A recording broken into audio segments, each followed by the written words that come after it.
अहिले चाहिँ हामी गाउँबारतिर पो आइपुग्यो यार पुरा गाउँै गाउँ रहेछ घर चाहिँ दामी दामी रहेछ ल सर बाटो नुवाकोटे साइली पुरा बकुला आयो आयो आयो टनक आयो टनक टनक टनक हेर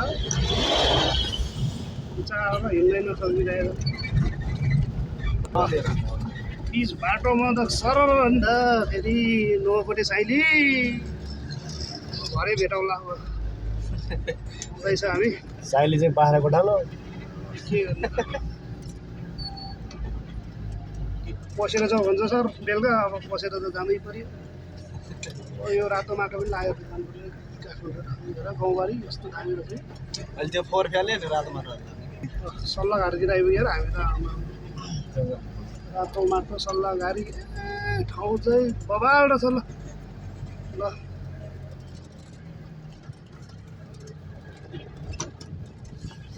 केटाहरू अब ससुराली बनाउने भए चाहिँ यतातिर बनाऊ है साथीहरू एकदम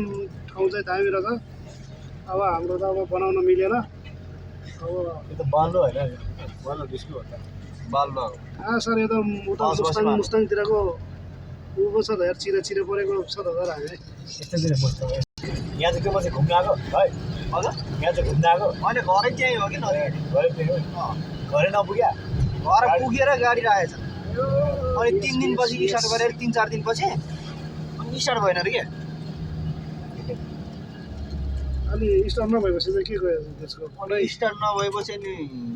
मेरो दाइलाई बोलाएछ अनि दाइ गयो के हो दाजु यो रहरी हो खेसरी खेसरी रहरी हो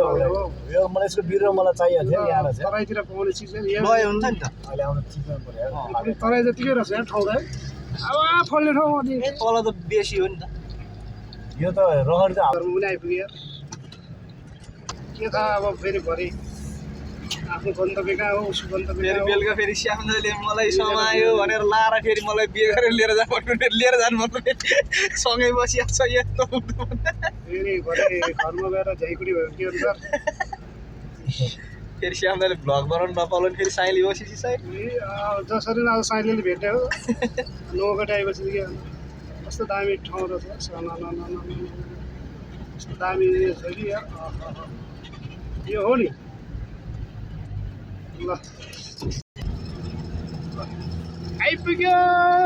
फाइनली हामी साइलीको घर तोरीबारी ल नौगटे साइलीको घर चाहिँ यही साथीहरू तपाईँहरू नचुकिनु होला यही हो घर चाहिँ हामी फाइनली आइपुग्यो